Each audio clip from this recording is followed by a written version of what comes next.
کیونکہ پاکی ناپاکی میں ہمارا اتنا دھیان نہیں ہوتا، اس لیے پھر ہمیں نبی علیہ السلام کی زیارت نہیں ہوتی۔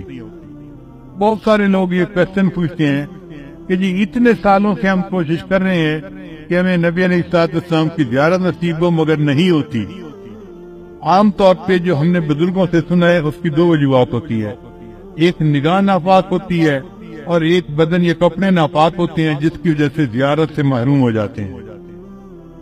اگر ان دو چیزوں پر محنت کریں تو اللہ تعالیٰ زیارت نصیب جلدی فرما دیں گے۔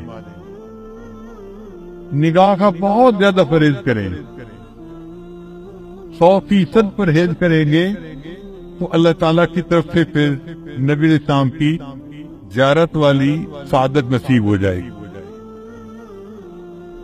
میرے والدین چونکہ شروع سے ہی نیکی کی زندگی گزارنے والے تھے، تو میں نے تذکرۃ الاولیاء کتاب 5ویں کلاس میں پڑھی تھی۔ 5ویں کلاس کے بچے کو تو ابھی کنسیپٹ بھی نہیں ہوتا، مگر مجھے والد صاحب نے وہ کتاب لا کر دی کہیں سے، تو میں نے اس میں اللہ والوں کے واقعات پڑھے تو دل میں بڑا شوق ہوا کہ مجھے بھی اس لائن پہ چلنا ہے اور اللہ والوں کی لائن پہ آگے بڑھنا ہے۔ پھر اس میں ایک کتاب میں نے پڑھا کہ نگاہ کا بہت پرہیز کرنا چاہیے۔ تو چھوٹی عمر میں ابھی میں بالغ نہیں ہوا تھا، اس عمر سے ہی نگاہ کا پرہیز شروع کر دیا۔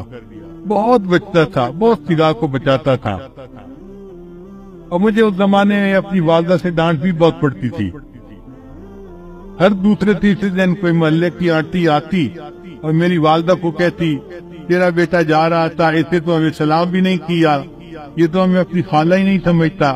اور امی مجھے بلا لیتی تھی، بیٹا وہ تو نے اپنی خالہ کو سلام کیوں نہیں کیا، یہ تو میری سہیلو تھی، یہ تو میری سہیلی تھی، ہم بچپن کی دوست ہیں، تم سلام تو کرتے۔ اور مجھے پتہ بھی نہیں ہوتا تھا کہ یہ آنٹی کہاں گزری تھی اور کہاں اس کو سلام کرنا تھا۔ تو میں آگے سے ایک بار کہتا تھا، امی آنٹی سے یہ پوچھو کیا میں نے اس کی طرف دیکھا تھا؟ تو جب امی پوچھتی تو پھر وہ آنٹی کہتی ہاں یہ تو یوں کر کے چلتا ہے، سارے اس کا نیچے لگا ہوتا ہے، زمین کے علاوہ تو کچھ دیکھ نہیں رہا ہوتا، اس نے کہا اس پر۔ میں نے کہا امی مجھے یہ بھی نہیں پتا میرے پاس سے مرد گزرا ہے یا عورت گزری ہے، میں کس کو سلام کرتا؟